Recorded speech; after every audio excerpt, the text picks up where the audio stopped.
Well, hey guys, sorry for being late. John and I were talking and got carried away, and then we noticed, hey, there's a whole bunch of people waiting on us. Uh, but this is John Abaticola, and you may know him from TSG Multimedia in several forms. First of all, where I saw him first was YouTube. So, John, welcome to the show. Welcome to you're the second guest on Face to Face with JLWII 2000. So, Oh, thanks for taking the time. thank you for having me. I appreciate it. I feel Yeah. like I'm special now. Yeah. And we're going to talk about so many things today, but I do want to start off with your channel, and then we'll talk later about kind of the NMRA's virtual train show that's going to replace the national train show this summer. And if you're involved, I'm sure that's going to be great. But today, to start, or this evening, because it's late here, but you're just getting started with your evening. We're going to it's still sunny outside. yeah. We're going to talk about kind of the origins of John Abaticola. So we'll start with TSG Multimedia, just to give everybody an overview. There's a YouTube component, but prior to that, there was a video series, and I ran across you in so many different facets we'll talk about in a minute. But do you want to start with how you got into videography with trains, or even if there's a model train component before that, and just kind of how you grew into this train thing? Yeah. Well, originally I was a kid, right? Imagine that. And when I was a kid, I remember that we lived out near Stockton. I know you know where that is because you lived out by Sacramento for a while. So just south of where you used to live a long time ago. Yep, been to Stockton. Right. So we lived out in the country, and we'd go over a couple of main lines on the way home from Stockton or Lodi, depending where we were. And I would always look down the tracks and try to see if there was a train coming. And if there was a train coming, I would beg my parents to turn around so that I could watch the train go by. I think a lot of us did that as kids, didn't we? Yeah. Right. So they always did. And so it's been I've had a love for trains for a long time. I kind of grew out of that. When I was a teenager, I started playing drums and, listening to that evil rock music that was going to send everybody to hell in the 80s. I don't know if you probably don't remember that, because I don't know if you were around in the 80s, were you? I was born in 82, and okay, so you probably, late 82, but yeah. Okay, so you have some recollection, I'm sure, of what I'm talking about. Yeah. Al Gore's wife at the time, Tipper Gore, started something called the PMRC, which was the Parents Music Resource Center. And it dealt with all the evil music. And it wasn't just rock. They were dealing with every evil kind of music that was out there, providing parents all these stupid measures they could take to put their kids under their thumbs even more, I guess. Yeah. Anyway, now I never had a problem with my parents. I took up playing drums and was into the music just because I loved the music. And my parents actually were always very supportive of that. So around 98, so late 90s, I started a video production company, and it took on the name TSG Multimedia because my dad had come up with this. My family always had some kind of a family business. And at the time we had the major business at the time was vending machines. So we had to have a name for it, right? Because if you're going to have a business, you want to have a fictitious business name and all that stuff. So my dad came up with this idea to call our business the Stradivarian Group, right? Because the Stradivarius is any stringed instrument made by the guy Stradivari. So violins, guitars, mandolins, he made all these stringed instruments, and they were considered, and still are considered, the finest instruments ever made on the planet. So that was my dad's idea. The Stradivarian Group will be the best business, the best group, whatever. So that's kind of the origin of the name, which not many people know that, because usually people say, what is TSG? It's like tacos sound good. That's what TSG usually means, right? I credit Chris Palomares with that because he came up with that one. Oh, did he? But yeah. So anyway, in 98, I kind of did an offshoot of that family business, and that's what I called it. I couldn't think of a name, so I just called it TSG Multimedia, right? Because I dealt with videotaping, so live video production, audio reinforcement. People needed a PA for a conference or something like that. We would do that. And around 2005 or 2004, I was here in the late part of the year. We have a party here because my birthday's in November. My wife's birthday's in late October. A lot of birthdays in my family late in the year. So we would have, Halloween happens, and that's my wife's favorite holiday, if you want to call it that. Yeah, mine too. Is it? Right? So we would have these parties at my house around Halloween or early November. And we were here. And at the time, it was 2004. What happened was I had a lot of business during the late 90s and the early 2000s because something in Silicon Valley where I live was the .com boom, right? That was in full swing, and these companies were looking for ways to throw money away. I mean, they would hire you to do anything. So I had a regular gig at Netscape. I don't know if you remember Netscape, Varian, the medical device systems company. You probably know about them in the business that you're in now. Yep. Just, they were throwing money as fast as they could so they didn't have to pay taxes on it, So they hired me to do all this video work. Mm-hmm. Well, that dried up. And when it dried up, I was looking for stuff to do. Mm-hmm. And we were having the party I just mentioned here. And one of my friends and his then wife, who's now his ex-wife, was here. And we're standing in my kitchen. And he was telling me about all these terrible, awful videos that he was watching on, I think it was on RFD TV. And I don't know if they were Pentrex or ironed wheels or something like that, iron steel wheels or something like that. I don't remember I don't remember the brand, but he was saying, "Oh my God, they're terrible. You should be making videos about trains."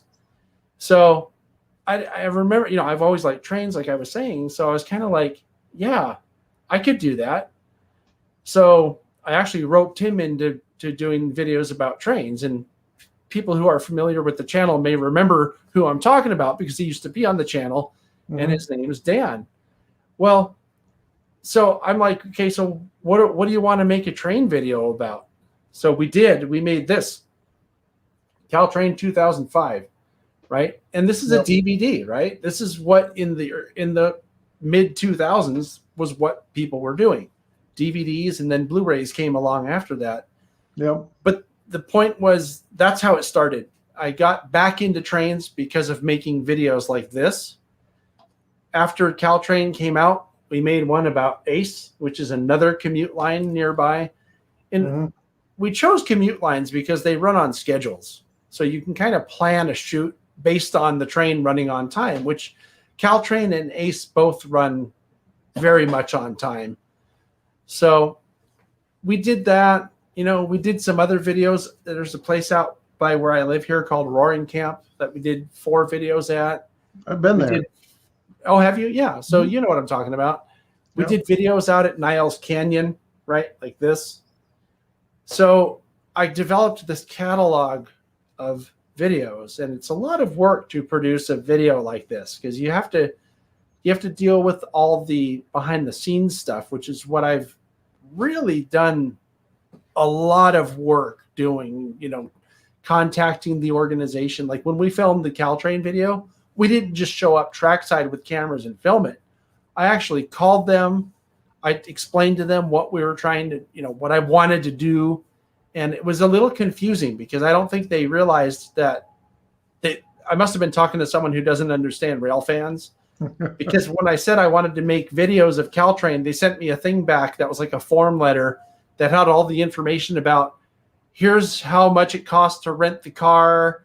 You need this much insurance, and we can provide power, but that costs extra. Like that, I think that they thought I was making some kind of a dramatic movie, and I wanted that as a set, the inside of a train car as a set for a scene or something like that. Yeah. So I had to pick up the phone and say, no, you don't understand. I want to film the outside of the trains, but I want to be able to have permission to be on the platforms and various places along the line so that when the cops show up, because, you know, this was post 9/11, like not too long after 9/11. And we actually were approached by law enforcement a couple of times where I had to pull the paper out and say, look, no, they know what we're doing. This is from Caltrain. You can call this guy. He's my contact there. They're cool with it, you know? And so, you know, there was a lot of behind the scenes stuff. And I think that most people don't understand how much behind the scenes stuff takes place if you're doing things, you know, right, as I'll call it. Yeah. For a commercial venture like those, that's how you had to do it. Well, there's so much that I was thinking about while you're going over this. First of all, I ran across you on RFD TV, living in Omaha, in a suburb of Omaha, Nebraska. I'd already seen you on YouTube, and I'm flipping through channels or you know, the little guide thing, and I'm like, oh, train stuff. So I click on it, and I watched the whole thing. I'm like, well, this is good. And then right at the end, I think was your logo, or it might have been back to back with another one, and your logo was at the beginning. And I'm like, this guy's on TV. So well, I was like hugely impressed. I started calling you sir and asking for, you know, if I had to go through your secretary and staff to get a hold of you. You know, no. But I knew, I was like, wow, that's, you know, it's an accomplishment, and it was pretty neat that I was able to see that, and that RFD TV picks that up and broadcasts that to a lot of people in the Midwest. I think they stretch from Chicago down to parts of Texas and as west as Colorado, Wyoming, and you know, maybe even the Utah, Nevada area. So it's kind of impressive to me that you've been able to accomplish that. And the other thing I think about is, you know, you're probably just a wealth of wisdom on what to do for video, because as we were talking about off camera, I'm just this guy that flips a switch. You know, right now everybody thinks I'm side-eyeing because I have to see the comments off on the side, because I put together this setup to even have this broadcast in like 2 minutes. But, you know, you've got so much wealth of knowledge on, you know, some good quality video tips. Is there anything you want to share with people on how to make a good quality video? I know you're ragging on my Sony AX53. So do you want to talk about camcorders versus DSLRs or stuff like that? You know?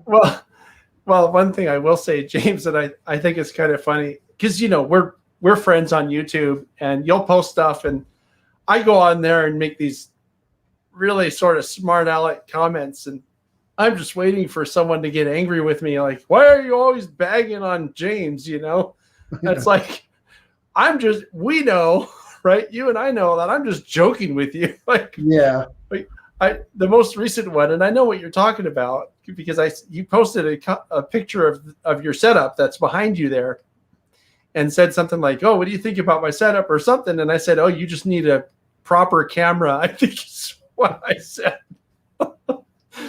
Not knowing what it was. I mean, it didn't matter what it was. It could have been a good camera, and I probably would have said the same thing, just because I'm, you know, giving you crap, right? Yeah. But it's still interesting to know, like, what are your recommendations for video, or do you have any recommendations for cameras, or, you know, well, you're one of the most well-produced channels out there. You do a great job editing. Like, what software or any kind of tips you want to throw out there, I think would be good. Well, I can tell you what I use, but also realize that I also do stuff for hire. So the stuff that I use may not be as accessible or as, you know, people just doing a YouTube channel or whatever might not care to be that high end. So I have camcorders that I use. I use Canon XF400 cameras. These are 4K cameras that do 60 frames per second. Yeah, they're kind of expensive. I mean, it's what we would refer to in video as prosumer, meaning it has a lot of the same features as your really expensive pro cameras, but it's closer to a consumer level item because it doesn't cost as much as those really expensive ones. And it can also be used in full automatic settings, right? Like your point and shoot cameras, like I think that your Sony probably is a high-end consumer camera because Yeah, it's just a little box, right? Like you yeah, can't even. Yeah. AX53, but it's 4K and 60. Mhm. But I'm Yeah. stupid. I'm stupid because I don't use a good video editor. So it's 4K 60 frames per second, but I use a video editor that's garbage.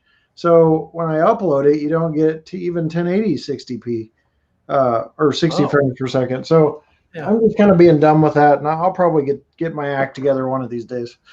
Yeah. Well, as far as editing goes, again, I use the highest end, well, what I consider the highest end editor for Mac. I've been using Macs. I went to college to formalize my education because I actually had been toying around with video since 1986, actually, when I got my first ever VHS camera. And Yeah. I would just do stuff with a VCR and a mixer and just edit stuff together. And considering what I used, those things actually turned out pretty well. They're really embarrassing now. And I'll show people that visit us, I'll sit them down and say, you're going to watch this hour-long video that I made that's a movie of myself and my friends, shooting things or, we called it the cop movie when we were making it because I play this FBI agent and one of my friends is like the bad guy, that goes around and just people were coming out of the woodwork because they wanted to get killed in our movie, right? Because it was so we were making these scenes. Well, how can we kill these 8 people? Oh, I know. We'll have a scene where they're playing poker and the guy walks in and just shoots them for no reason. So now, how did I get on that? But Yeah, just quality of cameras. Right. And I was telling you that I went to school, and at school we learned something called Final Cut Pro. Mm-hmm. And this was in 2000, 2001, something like that. Mm-hmm. So it was so much better at the time than Adobe Premiere, which I had on my PC at the time. Final Cut Pro was so much better that I'm just like, you know what? I'm just going to get a Mac and I'm going to use Final Cut Pro from now on. And that's what I've been doing for 20 years now. I've had nothing but Macs for video production. So I use Final Cut Pro. Mm-hmm. It's a very powerful editor, and it allows me to do really anything that I want to do in making the kind of videos that people, see on YouTube or on these DVDs or Blu-rays. Sorry, did that answer the question? Sorry, I get off track sometimes. No, I did mess with some higher end editors, and I did notice, when it's uploaded to YouTube, I can get a 4K, but I polled people, and a lot of people weren't watching it in 4K. And then, all I do is kind of create a story, and there's transitions in between the scenes, or if I'm doing a review, there's transitions. So I just kind of reverted back to something super simple because it was super simple. I'm embarrassed to mention what it is, but it's super simple. So, but it does kind of answer the question. And one guy, one of the comments I just kind of caught off to the side here, and we were talking about this before we went live. So he says, would you prefer a video camera or mirrorless DSLR type? Yeah, this is Bernard. Bernard is the guy that does mini prints. Mini prints? Right? Yeah. They do all that stuff. I'm going to have him on my channel sometime, I think in July, doing a live show about mini prints. The answer to the question is, for me personally, I would not use a DSLR for what I do. I just won't do it. And the reason why is because I do a lot of what we call run and gun in video, which is, if you've ever watched on my channel the series called Chasing Trains, we're in a car chasing trains. And you need to be able to get out of the car, set up your tripod, put the camera on the thing, and be ready like really quickly. And you can't do that with a DSLR. You just can't. Yeah. If all you're going to do is shoot in a studio and you have complete control over the entire environment, then a DSLR is good because you can change lenses. You can get very expensive lenses for those. And so I think that it depends what your goals are. For me, I will not use anything but camcorders because they are made for what I do. Right. And in the studio, when I'm doing the product spotlights or the how-to videos or any of that stuff, they do what I need it to do there too. So it just does everything I need it to do. Well, that makes sense. So we covered kind of your origins. We covered YouTube. Just in like a couple minutes, how did you end up connected with RFD TV? If you don't mind talking about that. Yeah, that's kind of to be honest, I don't really remember. I think I had this. This is just another example of me doing behind the scenes stuff. I think we had this and a couple or a few other videos done. And I knew that RFD TV aired something once a week. And I think I emailed them and said, hey, do you guys, because I thought, oh, well, they probably pay for this. Yeah. Well, yeah, sorry, spoiler alert, they don't pay for anything.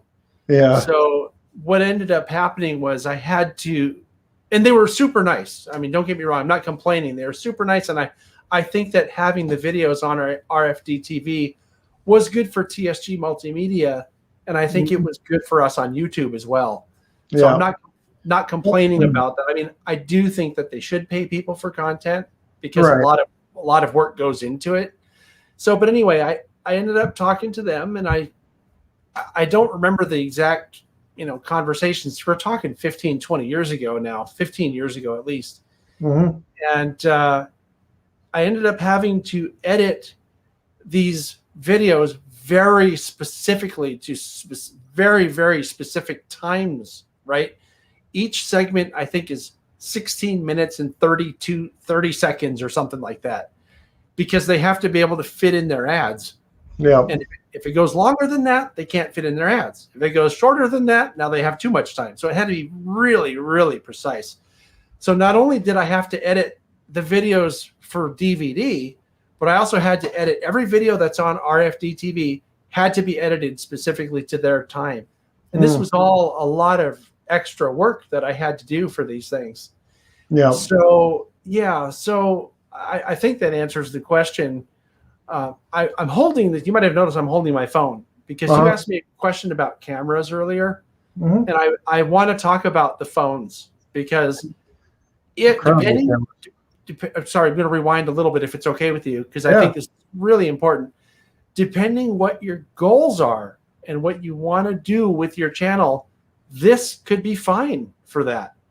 This is a 4K camera that shoots in 60 frames per second, just like my expensive camcorders. What this doesn't do is it doesn't have an optical lens, so you can't zoom up and zoom back as well, and it doesn't have as good of audio, but you can get around the audio.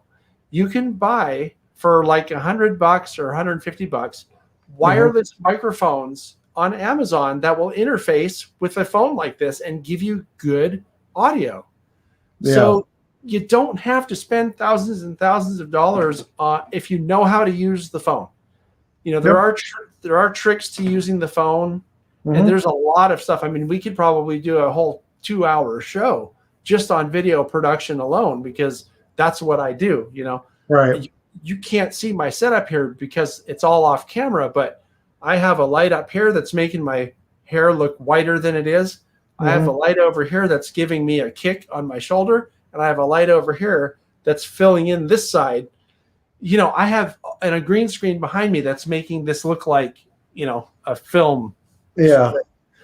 So there's a lot to it. And then the camera I'm using is one of those expensive, camcorders that I have an expensive shotgun mic on so that the audio sounds good.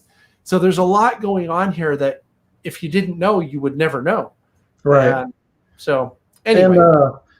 And, one guy mentioned, funny, we talk about 4K because most people watch our content on their phones.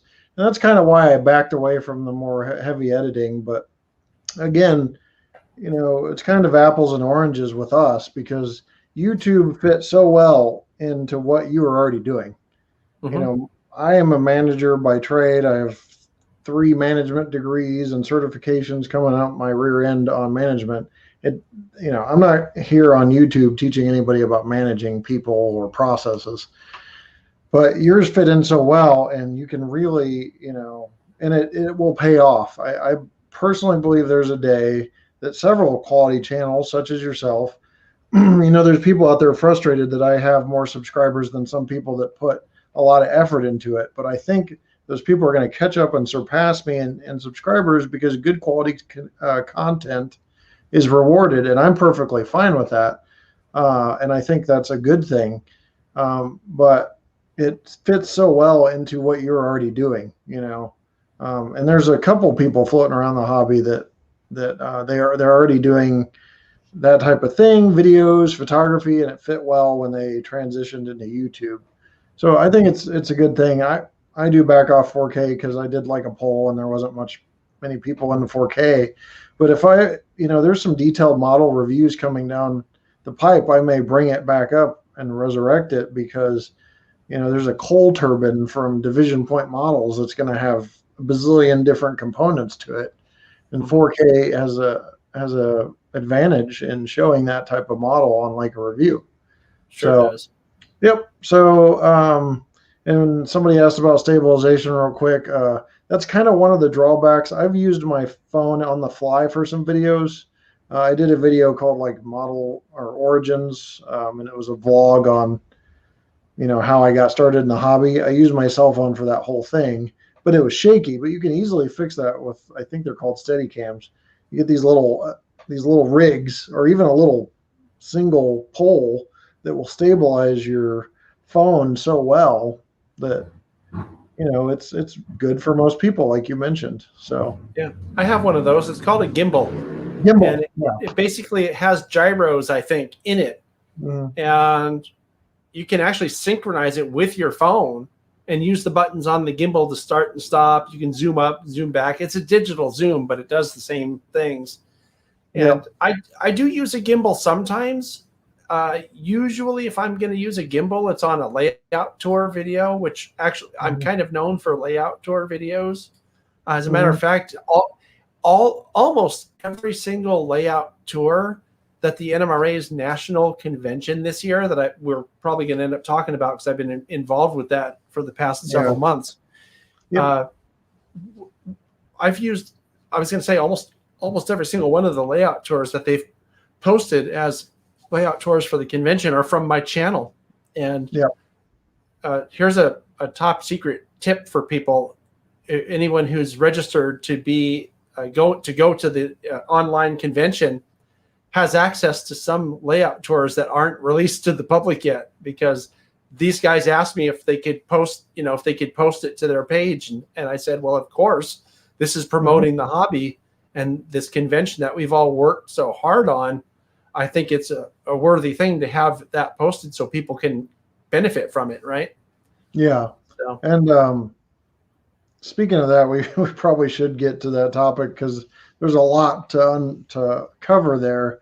So the NMRA, for people who don't know, they're having a national convention like they do every year, but this one's virtual due to COVID restrictions in the region. And really, COVID restrictions are affecting still so much, whether it's a state that's really clamping down or not.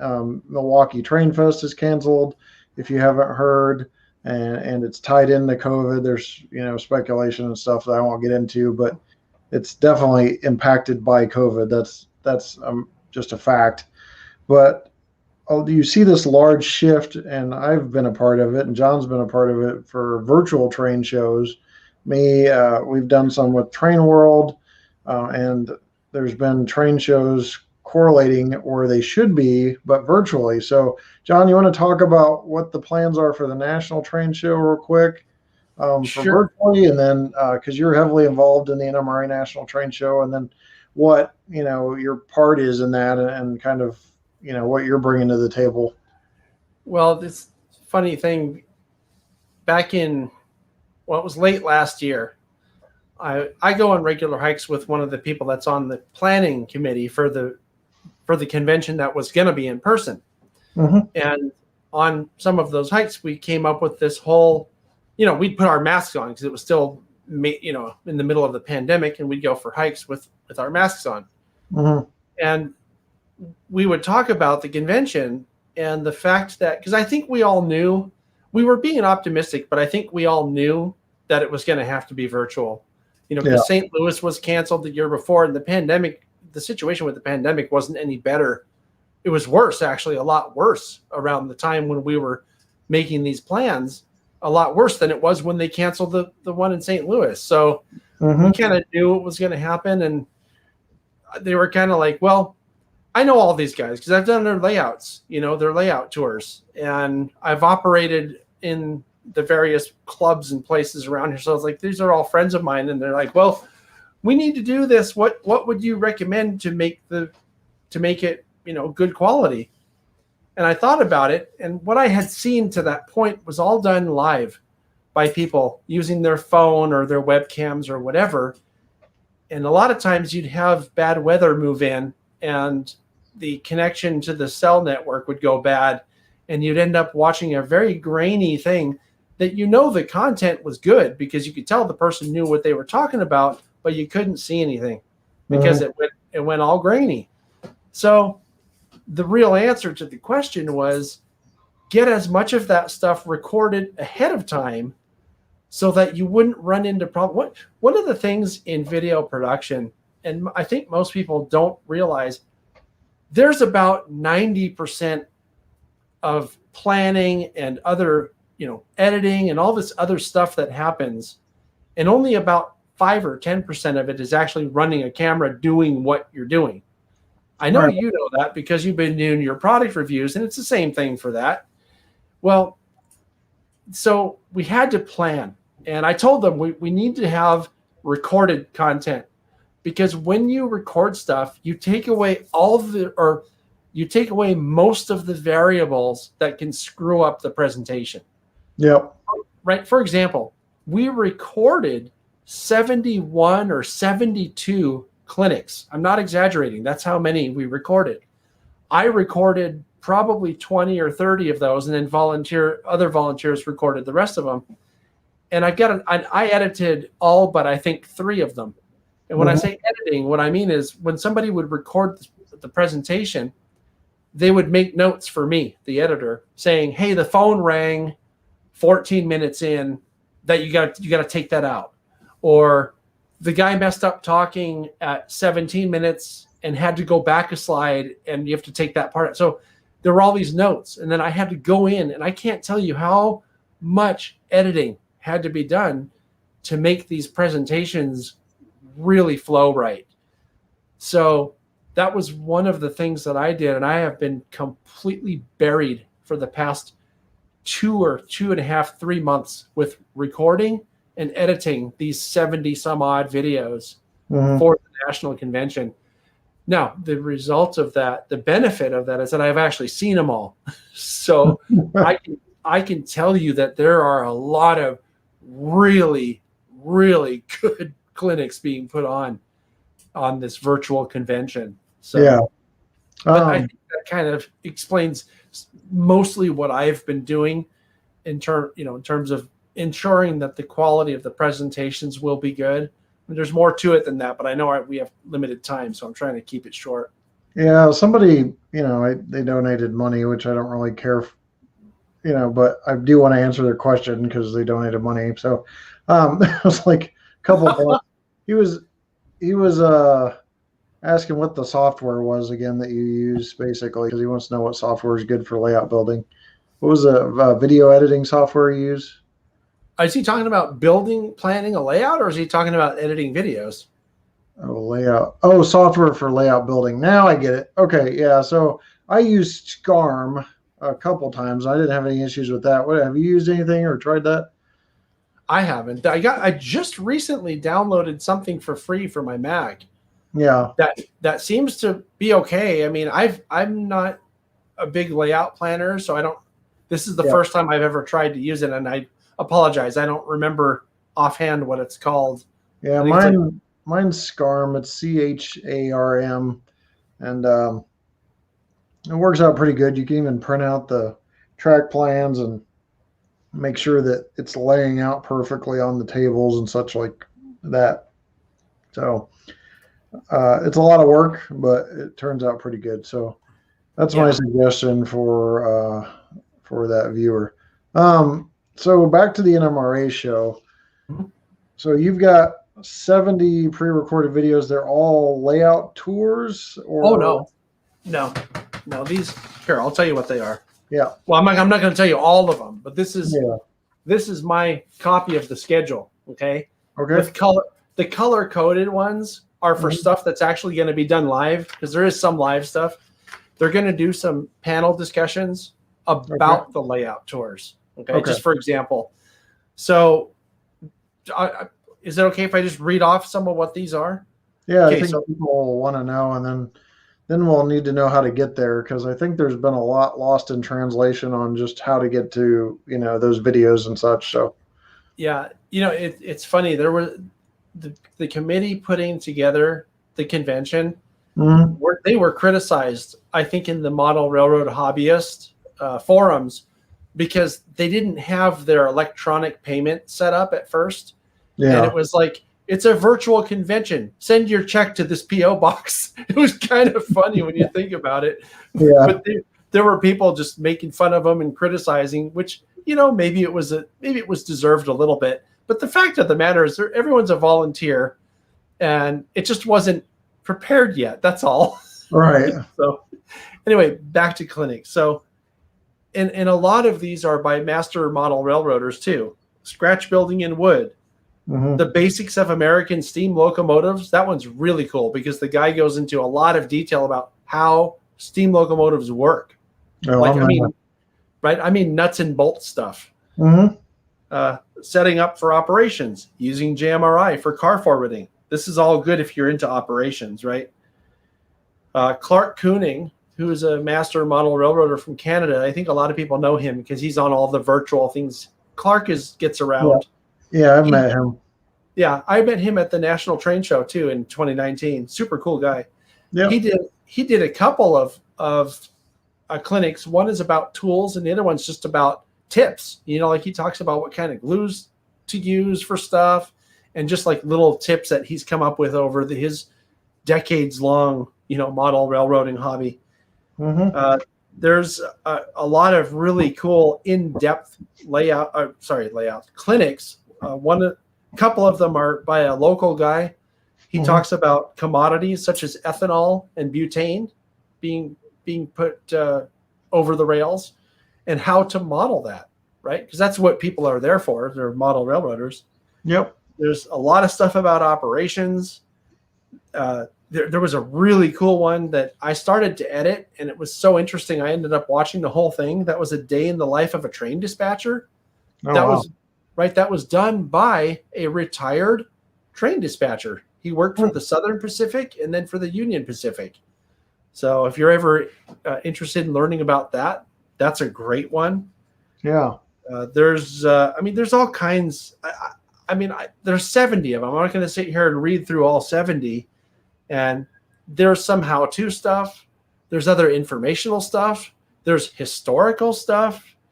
It's just it runs the whole table on topics.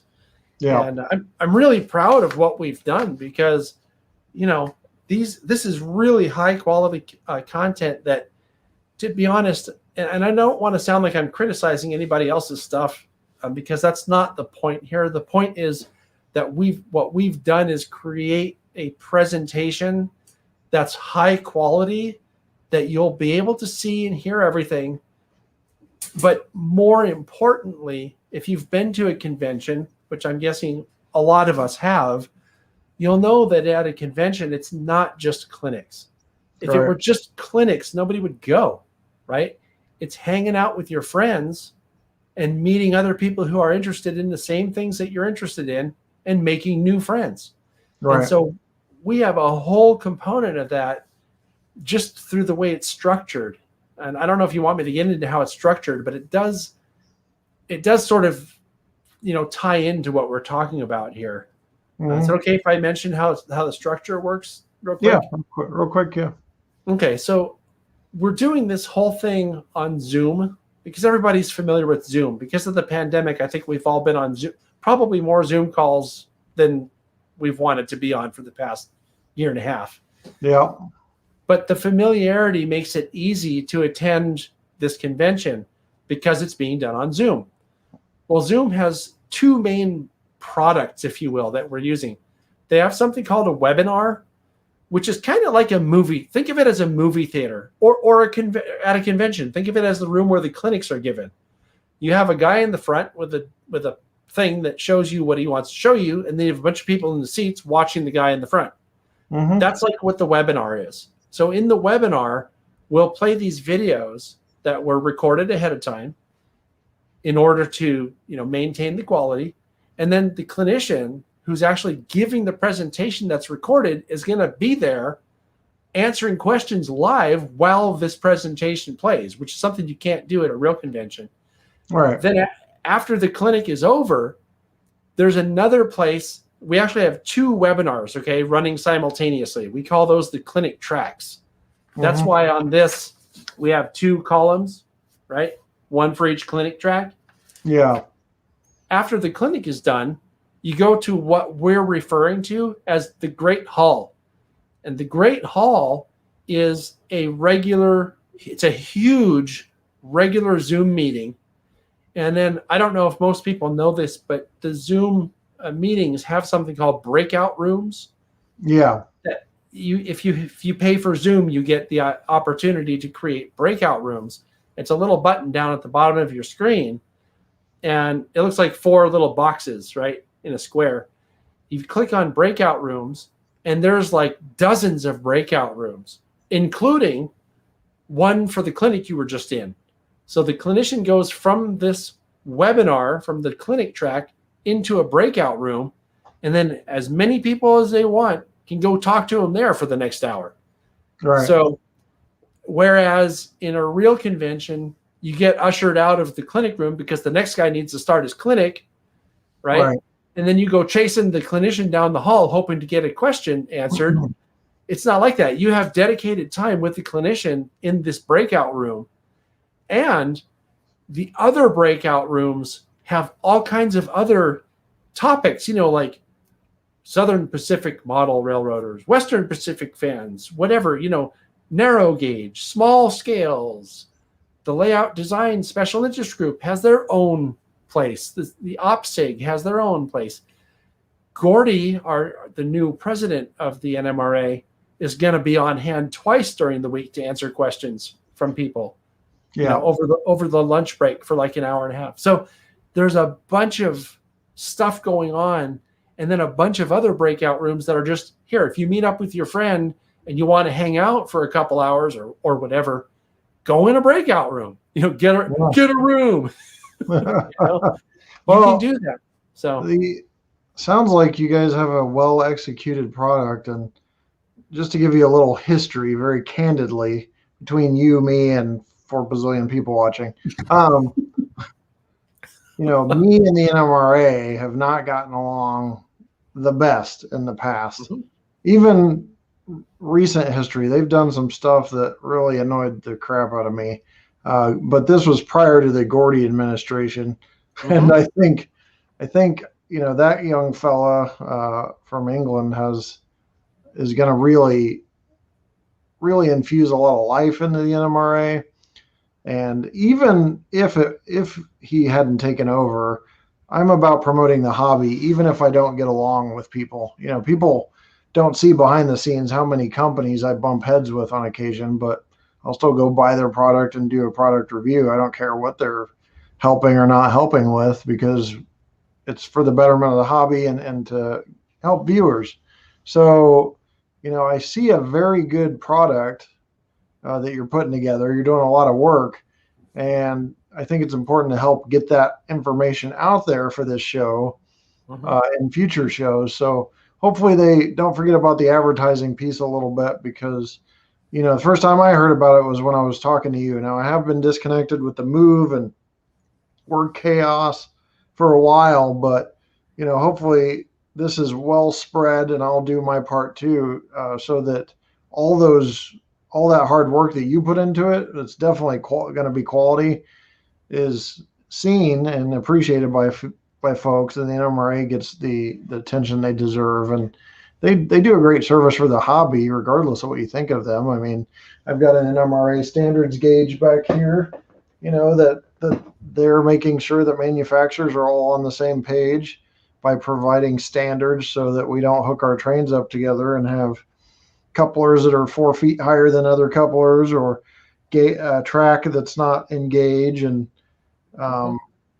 overhangs on the rolling stock and locomotives that might scrape another train on a different track.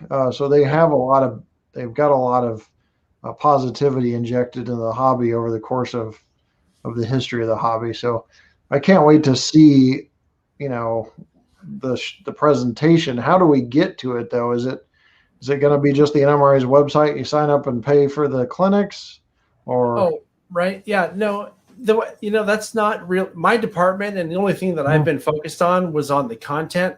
Oh, I got you. I should have the website memorized, and I apologize that I don't, but I can. Right, I can tell you though that if you go on Google or any search engine and just search for Rails by the Bay 2021, here's the logo. Yeah, Rails by the Bay 2021. Okay. Yep. It'll be one of the first things that pops up on your screen. That's the easiest way to find it. And that's something else I want to mention, because we've actually been criticized for charging for this, because it's $49. Okay. 49 bucks. I have this here because that's less than what this costs. Okay. And I want to make a point about this here in a minute. And I'm not going to say anything bad about scale trains, because this is an awesome model, by the way. But what I am going to say is that this auto rack is $75. Okay. You could spend 50% less than that. I think that's how that works. 33% less than that. My math. I think we've established that my math isn't good, right? Yeah. And you can get basically a whole week worth of clinic, 70 some odd hours, plus more, because of the live stuff, of information and instruction and ideas, and which one's going to make you a better modeler in the end. This one will, right? This one will give you a cool model, but you're going to pay more for it, and you won't be any better off at making it do what you want it to do than you would if you went to the convention. Right. And so the other cool thing about the convention is that it's not just being done, because these things are going to be presented live, meaning it'll play in the track. But after that, every one of these recorded things that I've edited is going to be available for 4 weeks for people to view.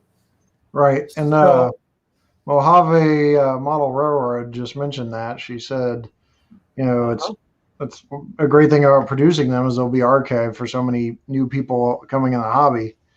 And adding to that, if you choose one of my videos on a bad day and you're like, gosh, this guy, but your videos are always so polished and quality, sometimes that is kind of what helps grab people into the hobby, with good videography, good shots of the models, or good shots of real railfan action. That can make a difference on growing the hobby. But go ahead. Sorry. No, it's fine. Actually, you brought up something that you don't have to be so self-deprecating, James. Your videos are fine for what they are. They're not intended to be what I do. Yours are intended to be, here's a guy, just like everybody else, who wants to share his love for the hobby. And to be honest, I think that your channel has appeal because I'm going to give you a compliment here. You are just unapologetically you. You're not doing anything for anybody. I mean, you are, because you're providing something that people can see what they're going to get when it comes out of the box, whatever. But you're not trying to be someone that you're not. You're not on there saying, oh, my videos are the best because I got this 4K Sony camera and I'm better than you and blah, blah. You don't care. Yeah. You don't care. And it's obvious. And I think people like your channel because you're honest about it. You Well, know, it's, it's very silly to me because I don't know if it's just I have a bigger life picture. But you could be the biggest star in model trains and walk around anywhere uninterrupted without forming lines, or getting, your autograph asked for on the regular streets or whatever. So I take it in that context of I'm going to produce it. I've got a, so many other fish to fry that needs to be fried to provide for my family or secure our future and things like that. And this is just a hobby within a hobby for me. But right. I kind of use it as a joke because the people that do put out quality content, I envy them. I envy kind of it's an art in a way. It's a use of a lot of research and time. But also I'm kind of like, I feel like you guys bring so much to the table with quality that I feel like, the short kid in the room with a bunch of tall guys. Um, Well, and so it's good because it helps me step my game up on stuff. But at the same time, it's not, I just kind of joke about it too. So yeah. Well, I mean, I think that you don't take yourself really that seriously. And right. I think that appeals to people.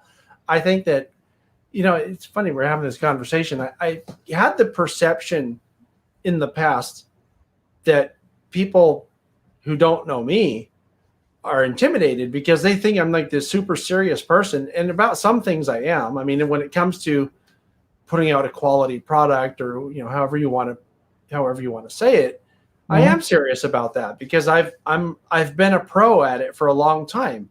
Right. But as you know from talking off camera and cutting it up on Facebook with all our little smart aleck comments, I don't take myself that seriously. I like to laugh and make people laugh just as much as the next guy, maybe more. Well, the thing about you is you don't, take somebody that's really into fitness, you get some of them that are just, they do their own thing and they don't care. But there's some of them that they look down on people that are more rotund and they're like, why can't this person be fit? They're lazy. And they start blasting all these reasons.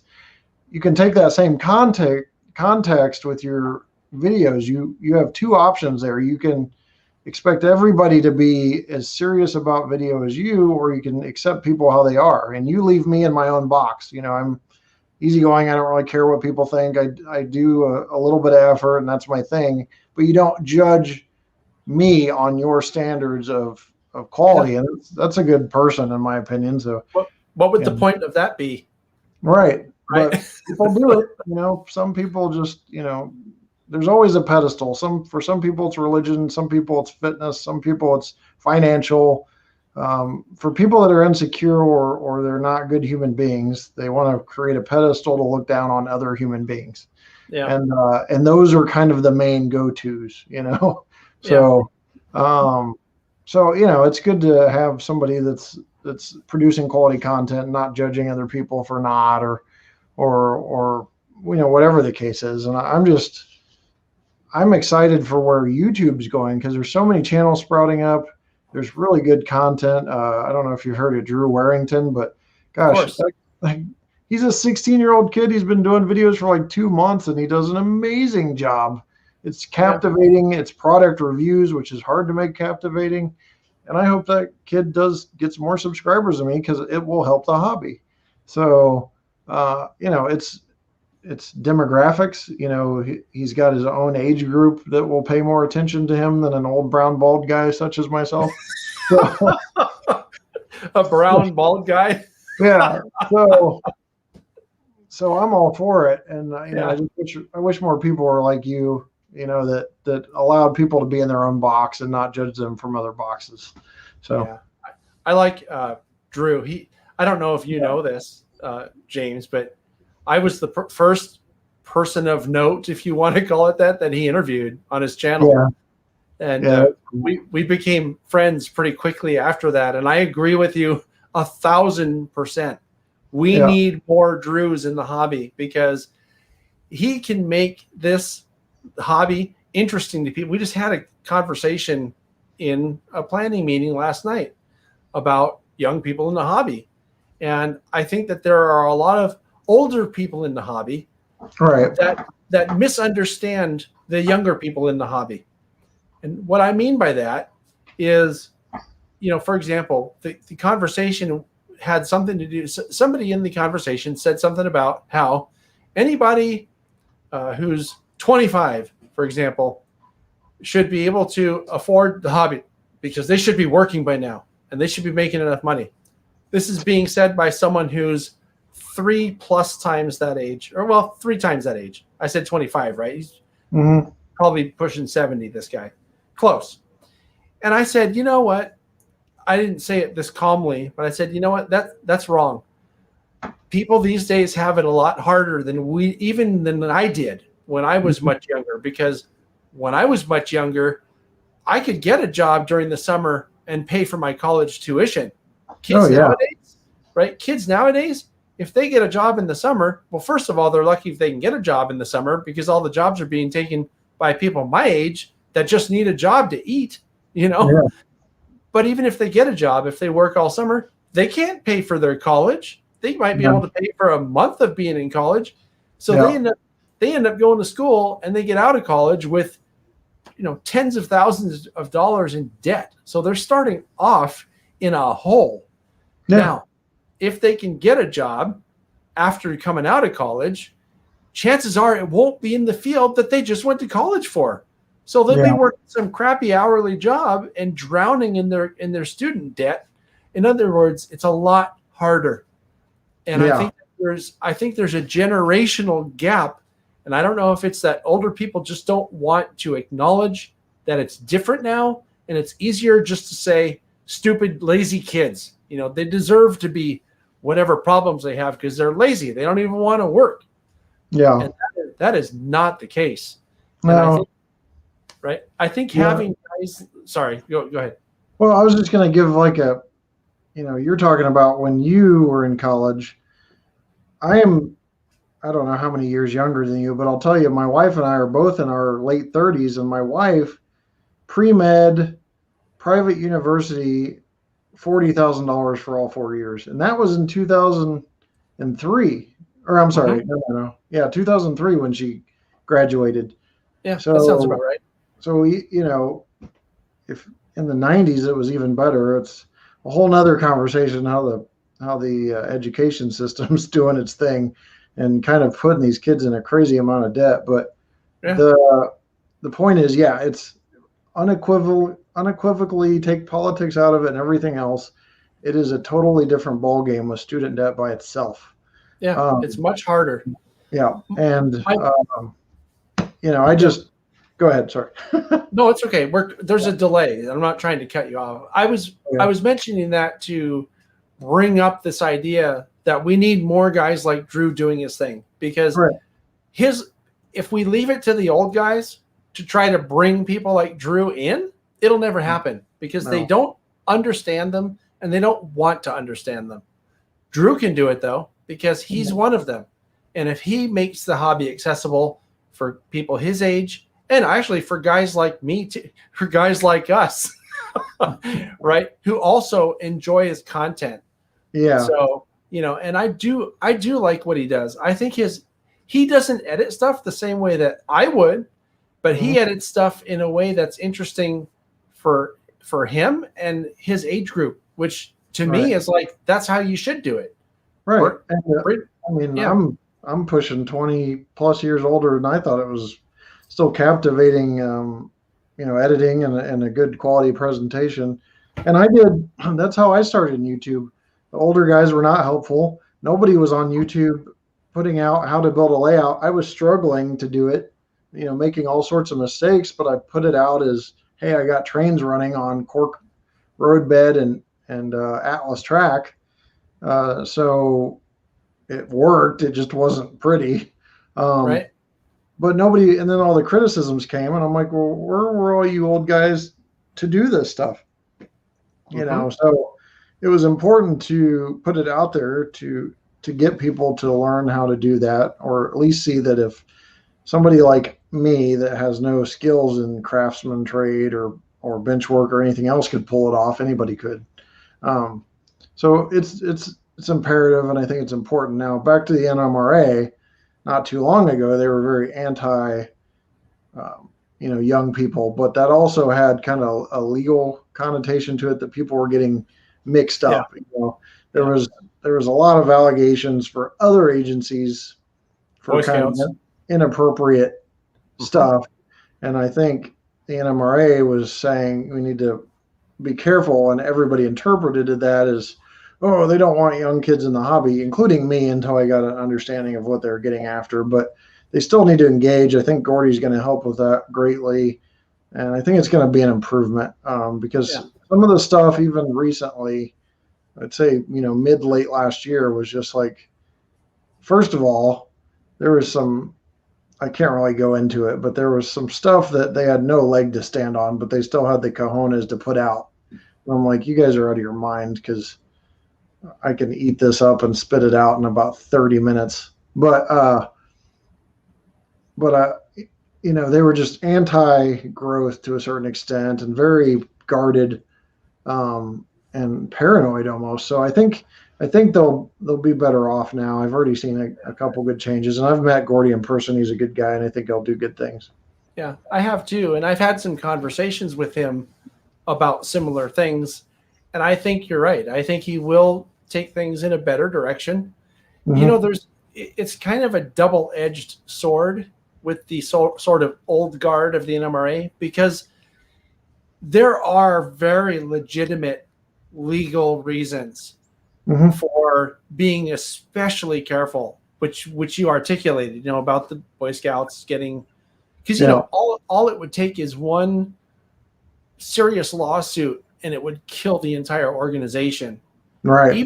Even if it's just allegations, because mm-hmm. you have to still defend yourself, and that costs a lot of money. Right. So, but at the same time, though, I think that there are people in the ranks. I don't know where, exactly who they are. I'm not going to name names because I don't know, but I get the very strong feeling that they also use that as a convenient excuse to keep it as an old white guy's club. I don't know if that makes sense or if I'm saying it right.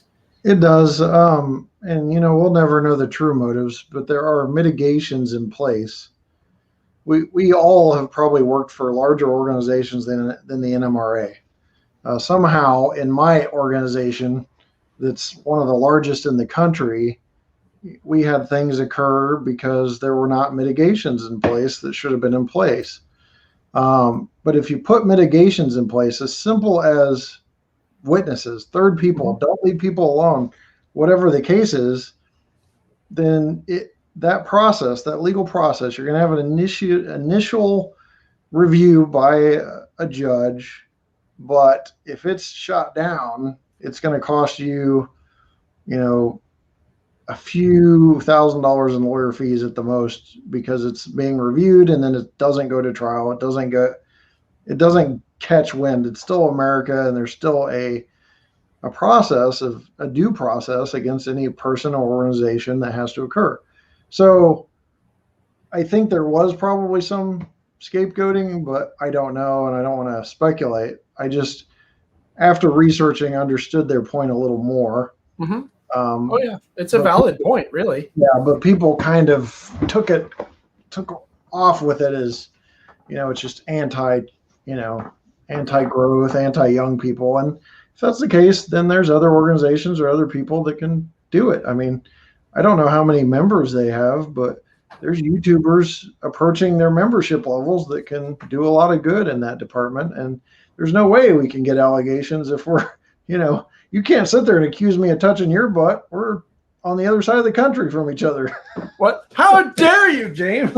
Oh, hey, wrong arm. Don't do that.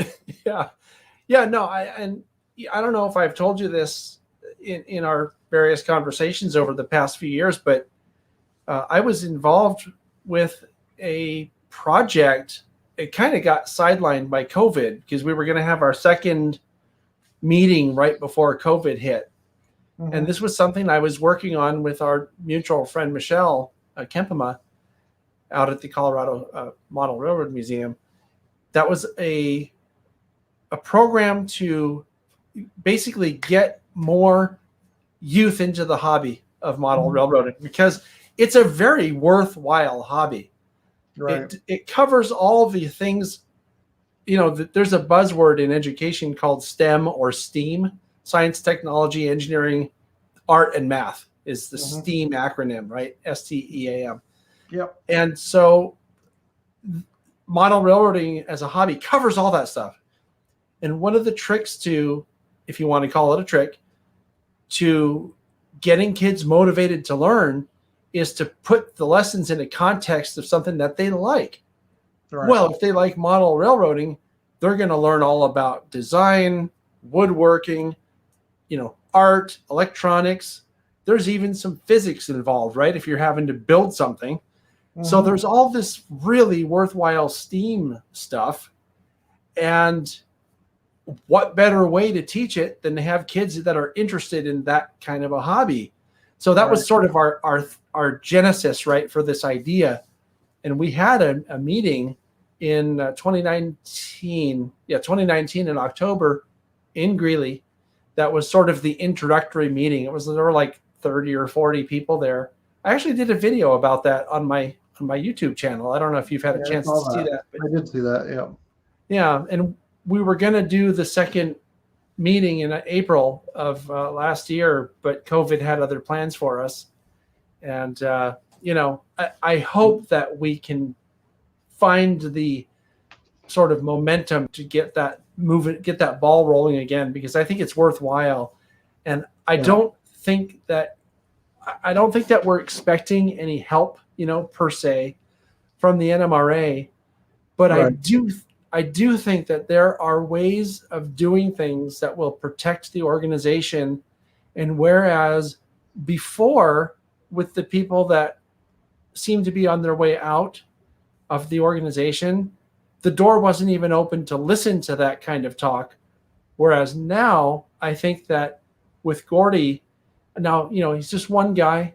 The president can do only so much, but I think that he can sort of direct the, what's the word for it? The initiative in the direction that will help bring more people into the hobby, because he understands the power of social media, because he's been involved with the NMRA X, which is reaching kids where they live in social media. So I think that he has an insight that a lot of people that have been there don't really get. I think a lot of people don't quite understand really understand the power of social media the same as he does. Well, you just, you don't shoot yourself in the foot to where you're killing your own organization. You wouldn't see the NRA talk about turning in your guns. You wouldn't see the SPCA talk about, let's go kill a bunch of animals. It just doesn't make sense.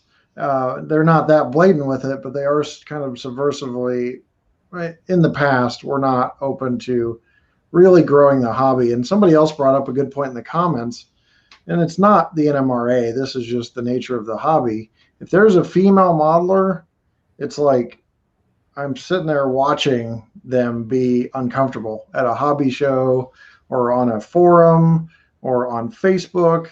And it's just like they get hammered by a bunch of creepy men that are, there was one girl that appeared and disappeared. And I almost thought it was like a case study on the hobby, because it just seemed so strange. Very, very like 20-something girl, very attractive to these guys that were bothering her all the time. And she was just trying to get some questions answered, and she shut down her Facebook page in like a matter of 20 or 30 minutes. I don't know what was going on the private message side of that, but I do have female friends in the hobby, and you have female friends in the hobby, and I'm sure we both heard. I know I've heard stories of all sorts of inappropriate stuff. So, 75-year-old guys, like, do you really think a 20, 30, or even 40-something girl is going to give you the chance time of day. Like, why are you even doing this? You're hurting the hobby more. Now, women, there's a very, very tiny percentage, but kids, scarily enough, that happens too. And that's kind of what the commenter was saying. Women and children, are getting some uncomfortable vibes there, and that's not good at all. Yeah. I unfortunately, the hobby also does attract a certain kind of person in many cases. I'm not going to say everybody. Yeah, you know where I'm going with this. There are a lot of people, and I'm not criticizing, because people come in all shapes and sizes and attitudes, whatever. But there are a lot of people that don't really pick up on social cues. If there's a lady being nice to them, it can't just be a lady who happens to be a nice lady. They think that she really likes them. Oh, she must really like me. She talked to me. You know what I mean? Kind of like misinterpreting. Yeah. And, I would imagine that, and I bet if we asked her, she would tell us. Michelle probably gets that quite a bit, where because she's just a nice person. I mean, you can't, that's just how she is. I was having a conversation with her, and she was telling me about, I'm trying to remember what it was. Oh, I know what it was. Michelle and I do a monthly thing where we do a live call-in show for like 2 hours. And the topic came up. This was a couple, maybe 3 months ago. And people talk in the chat, just like they're doing in your chat here. And they asked the question. It was some guys asking the questions. How do I meet women in the hobby? And what I said was, you don't. You meet women elsewhere, because if you're looking for women in the hobby, you're looking in the wrong place, because it's mostly guys, right? Right. Mostly guys, and the women who are in the hobby probably aren't interested in you anyway, because they're probably married, like she is, or like my wife. She's married. Like my wife is married, right? She's not interested in hooking up with some dude in his mom's basement. You know what I mean? Right. Like what? Anyway, well, it takes an incredible amount of arrogance. That's the first thing I don't understand. And then why are you hurting the hobby? My bigger concern is honestly kids, because that's just wrong on so many levels, illegal, where the women thing is just, creepy. But I just hope that's not happening, because I've never seen it, or somebody get throat punched. But the women thing I have seen and heard of, and there's been times I'm like, hey man, just take a break. I was at Milwaukee a couple of years ago, and this lady, all she was doing was she was picking up how they have all the vendors at a hobby show, at a train show, and sometimes they'll have Thomas stuff. She picked up a Thomas set, and it was like, whoop, this guy was on her. Oh, are you interested in trains? Blah, blah, blah. And she's like, no, I have a 7-year-old that wants the Thomas set. So, James, I'm taking a beating in your chat. Look at these people giving me crap for saying that my wife is married. Oh, who's your wife? Too? I thought of that when I said it, but I said it anyway, just to see what smartasses were in the chat today. Because they're all the usual suspects, But I think you make a good point too about people not. I think people just don't. I don't know. They don't get it. They don't understand social cues. I think is like a lot of us do. People that. So there is that challenge. Now, we're talking about kids being in the hobby and inappropriate things, or the possibility for inappropriate things happening.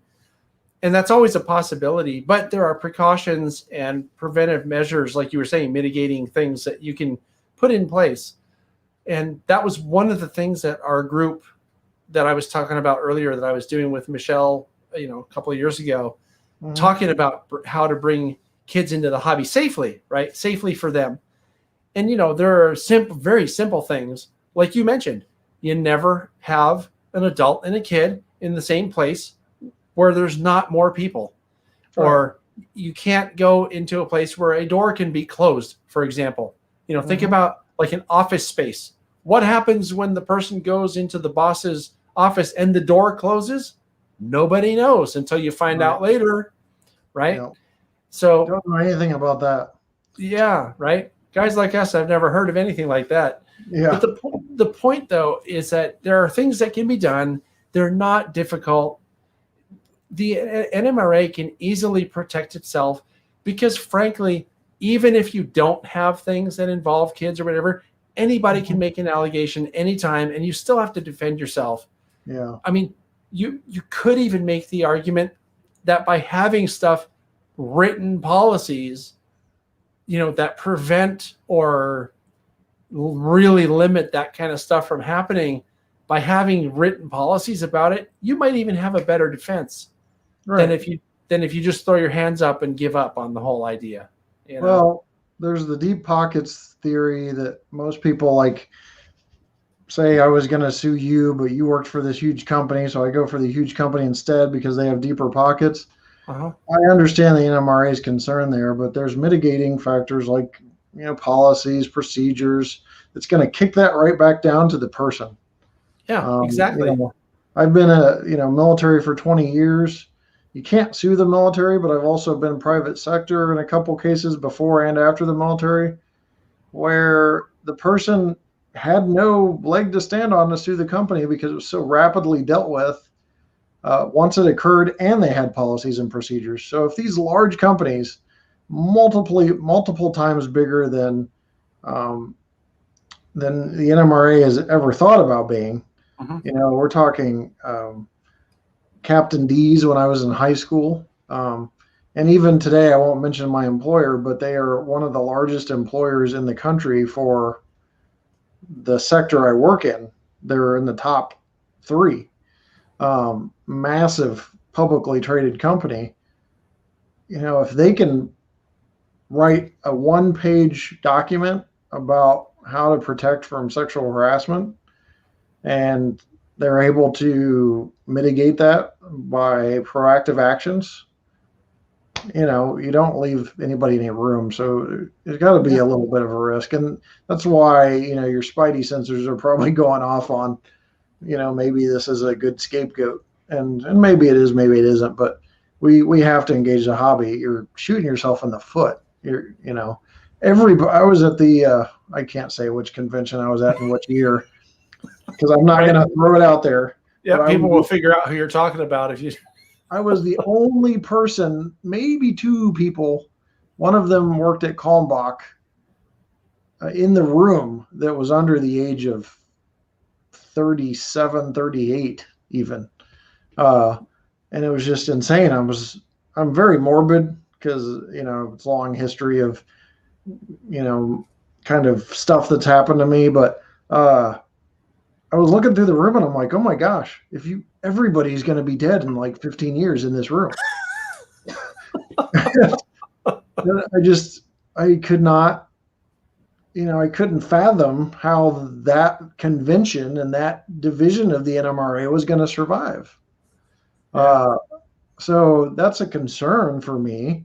I don't want the hobby to die. I don't think it's going to. It's very, very strong numbers and everything, but long term, I don't want it to just drop off to where you've got, we had this big, strong following, and now there's just a few drifters. So, I don't want it to turn into like the World War I vets and World War II vets, where it's like, wow, that guy's 80 years old. He must be the only one that's left in the hobby that's over 80, and put a medal on him, So I just don't want it to see it go there, and I could see it going down that road. So yeah, I think you bring up an interesting point, and I think that this topic that we're discussing right now is it's important because you're right, the hobby won't go away. It won't, right. But it is changing, and part of that change has a lot to do with social media. And the NMRA, I think Gordy realizes this, and it's one of the reasons why I voted for Gordy to be the NMRA president. I don't know if you're part of the NMRA, but yeah, I voted too because I'm a member. Yeah. So And the part of the reason why is because I have talked to him, and I do think he has the right ideas. What the NMRA has to decide is whether or not they want to be relevant to the modelers that are going to carry forth the hobby. Right. And right. So your organization can die with your aging membership, because that is on the way out. I think I don't know the exact number, but I've heard it said, and this is, don't remember where it was, but I believe this to be accurate. The average age of the members of the NMRA is over 70. I'm not kidding. It's like 73 or something like that. I saw it. Right. So guys like us, again, are bringing that average down, but not by too much. Okay. Right. So these are guys that they like to meet in dusty rooms and enjoy slideshows of each other's trips and stuff like that. Right. Drew doesn't like that. Now I'm just using him as an example. He probably does like it, but guys like him and even guys like us don't want to go sit in a dusty room once a month. Right. I mean, I want to be out doing stuff and seeing cool stuff and sharing it with other people. And I can't do that if I'm stuck in a room once a month with these old guys who don't even do email. And I apologize. I realize I'm using a lot of generalizations, but I'm doing it to make a point. And the point is, you can either change with the times and bring the organization with you. Yeah. Right. Or you can not change with the times and become irrelevant to everybody who's carrying the hobby forward. Or at least be accepting, because I've gotten more dirty looks than some of these, rooms for being under the age of whatever than I have in rural Arkansas at a gas station with Cletus behind the counter. So and are you sure that was his name? Yeah. So I'm like, why is it that it's like a unicorn to see a young person, and then it's almost like let's push back. There's a very prominent model railroader that had a lot of work in publications that came out a few years into my YouTube channel and just crapped all over it, and I didn't deserve to have the views and stuff like that.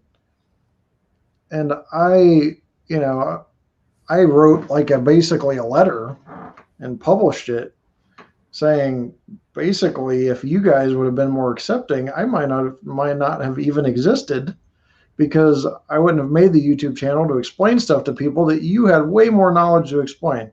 And you can't say you weren't aware of YouTube, because this person was older, but just young enough that he was aware of YouTube and they knew how to use it. He admitted to knowing how to use it, but just refused to teach anybody. So, right.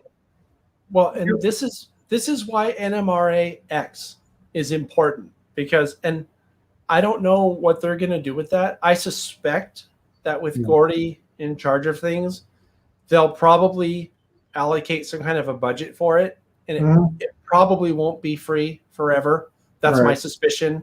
I haven't heard anybody say that, but I'd be shocked if they don't end up making it a members only thing or something like that. But he understands exactly what you're talking. I don't know if you had that conversation with him. Did you ever tell Gordy that story? No, me and Gordy had talked a couple of years ago. Might have been a few years ago at one of the Milwaukee shows. And that we hadn't really talked much since. I try to leave him alone because I know he's probably swamped. But yeah, he's probably really busy. But my point is, he understands, like, that story you just told. I bet if you told that to him, he would know exactly what you're talking about. Yeah, and he gets the whole social media thing, and I think he gets the whole idea of bringing this stuff to social media so that people can get it from the relevant party. I mean, they made all the standards that everybody enjoys. That you don't want that to be the last thing that you did 30 years ago. Well, I mean, about 30 years ago, the last really meaningful standards that I'm aware of that the NMRA brought was when DCC was developed and implemented as a standard, and that was in the early 90s. So yeah, that was 30. Hard to believe, 30 years ago almost. Yeah. So, right? Yeah, and I can definitely relate to those younger guys having that issue now because, like I said, I did. I'm 38, but when I started on YouTube, I was 26, and it was the same. It was the same song and dance with just kind of resistance. I went to the Western Pacific Museum, which is not far from you. It's a few hours, I think, from you. You mean the one in Portola? Portola, yeah. Oh yeah, that's a great place. And they were just so accepting. The guy gave me a cab ride. That's all on video. That was my first edited video I had ever done on YouTube, and it really kind of supercharged me to want to do videos and stuff. But then switching back to the regular hobby, it was just like ho hum, people, crapping on your parade, the older guys, and it's even some of the younger guys, But I really kind of fought back on that and didn't really put up with it. But some people don't have the same kind of aggressive tendencies I do. So they're just going to be, they're going to shrivel up and shut down. And then you've lost somebody in the hobby. And I think that happens a lot, whether it's people going to clubs, people going to shows and getting that, people going to clinics and getting it, or people on YouTube getting it. So I see a tide change. I see a lot of acceptance for people like Drew. And I think it's a good change that people are more accepting and very welcoming and stuff like that. So, matter of fact, Clint Brantley had kind of mentioned that and brought up the guy that interviewed me for a podcast, the Steam King, Clint. Steam King. Yeah, and he was kind of hypothesizing that it was a race thing, and that's why I was experiencing that, and Drew's not. And I was like, no, I think maybe Drew had quality content, I just didn't. But it's just one of those things where you can always be encouraging. I've seen some absolutely terrible models on YouTube, 12-year-old kids trying to weather, probably still do a better job than me, but I've seen a change where people are trying to be more supportive. And if you do get a jerk that's negative, everybody's kind of surrounding him, attacking him, and shaming him, which is well deserved. So I hope that tide is turned as well. Yeah, I get the impression that it probably is. I mean, especially on social media. I think that there are a lot of jerks on social media too. Mm-hmm. But you don't want to be the guy that, well, I mean, I don't want to be the guy that, took some 15-year-old kid and made him cry because his weathering sucked, or because the locomotive he painted looked like he did it with a Q-tip and a toothbrush. Right. I mean, what good does that do? That doesn't encourage anything. I mean, if anything, it would be more like, okay, well, that's a good start, and you can get a lot of practice by going to the train show and buying some cheap stuff to practice on. Yeah. Whatever. I mean, there are positive things that you can take out of that poorly done model without being a jackass about it, right? Yep.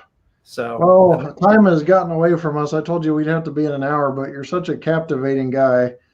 That I was listening to you talk. What are you talking about? That's yeah, your fault. I talk too much. I'm supposed to be the host here.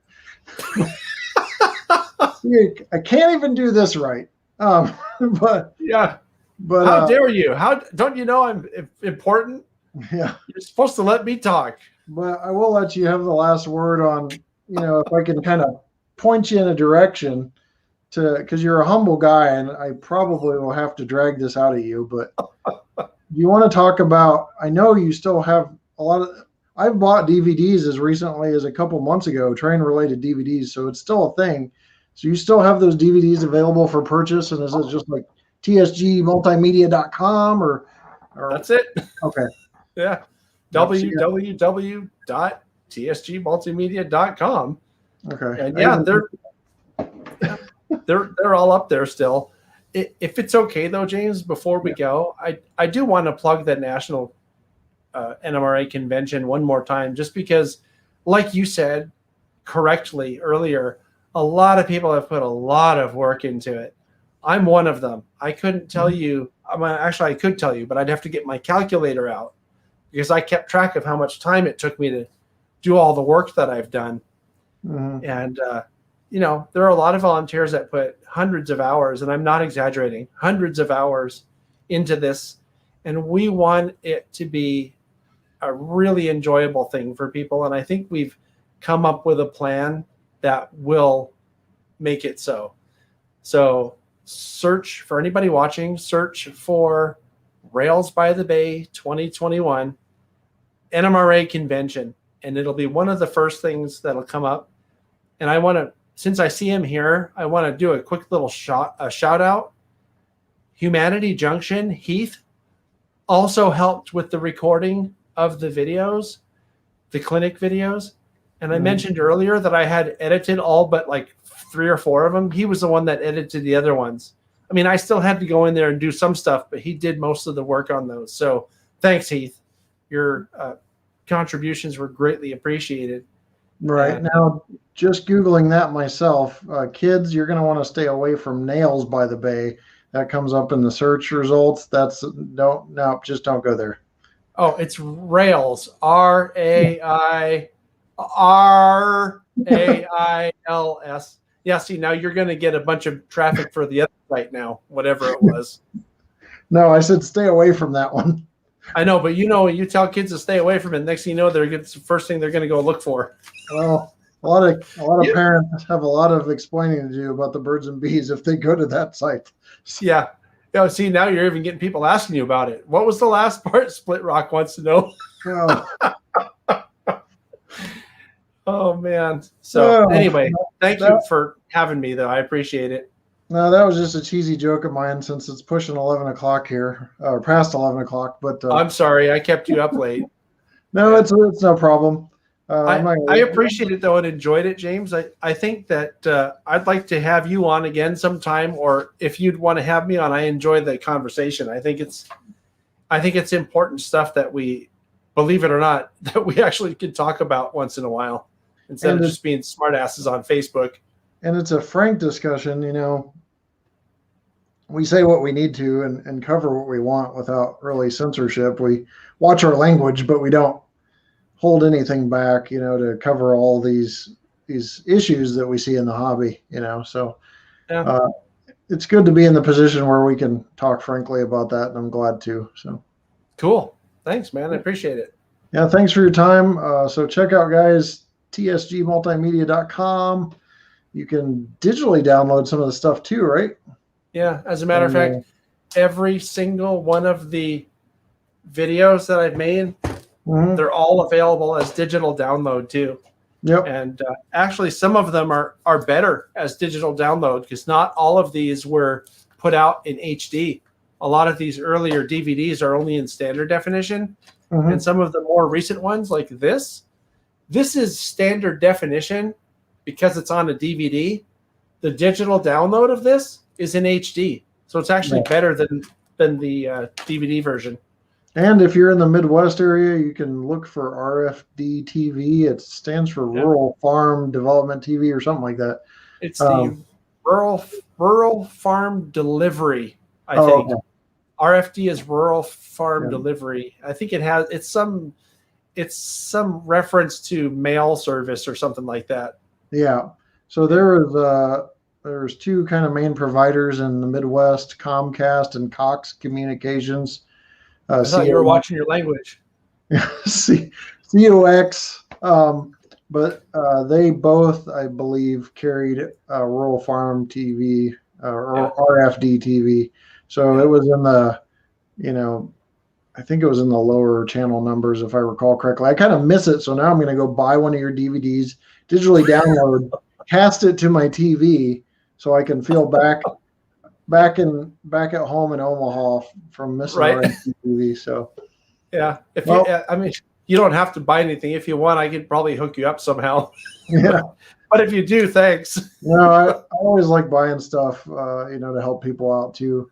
And then one other thing I want to mention, not related to anything we've talked about, but really good people, and they do help promote the hobby. Spring Creek in Deschler, Nebraska, is having a train show, and I believe, don't quote me on this, you might want to go to their website, Google Spring Creek Model Trains. But I think it's July 20. See, now you are looking at the website, aren't you? No, I'm looking at the calendar. I think it's 24th and 5th. Okay. But it's that weekend in July. They're having a train show. It's probably one of the few train shows you're going to be able to go to this time of year. I know, like I said, we talked about earlier, Milwaukee's canceled, but Amherst hopefully is going to be on because I might go there. So cool. And it would have been nice to see John in person, but we haven't met in person, but we will one day, man. Oh yeah, no, you got to come out here and we'll do a Chasing Trains episode. Yeah, that'd be good. You'll get to see what it's really like. As soon as the TSA takes away the mask mandate, I'm traveling all over creation, and it's not a political thing or a germ thing. I have this claustrophobia thing, and I have a feeling that if I'm wearing a mask in a plane, I'm going to freak out. So. Wow, really? Yeah. I didn't know that about you. I have a terrible claustrophobia thing. I know a guy that won't get a shot. Yeah. It doesn't have anything to do with, the whatever you call it, politicization of it. Yeah. Doesn't have anything to do with that. He's just like deathly afraid of needles. Yeah. No, I'm fully vaccinated. I'm waiting for the mask to go away on the plane, and I'm good. Yeah. Well, So. Yeah, they will eventually. Unfortunately, there aren't enough people that understand the science to do what's right. So it's going to take longer than it should. But whatever. That's up to them. That's a whole horse of a different color, as they say on Wizard of Oz. So yeah, we won't start down that rabbit hole because you have to get some sleep at some point. Yeah. So. But, well, thanks for your time, John. Again, check out tsgmultimedia.com, and we will see you guys very shortly. Just a programming note to steal some words that John uses regularly. There's going to be, now that we've got everything out of the way that was kind of move-related and scheduled, you're going to see a plethora of reviews firing off at the hip. Every 3 to 7 days, you will see a review until I get caught up there. And then reviews will finally be back in timely manner. And my goal is, if it hits my porch, I'm going to do it in about 3 days within 3 days of it hitting my porch. So you're going to see an Athearn P42 review. Those things have been out for months.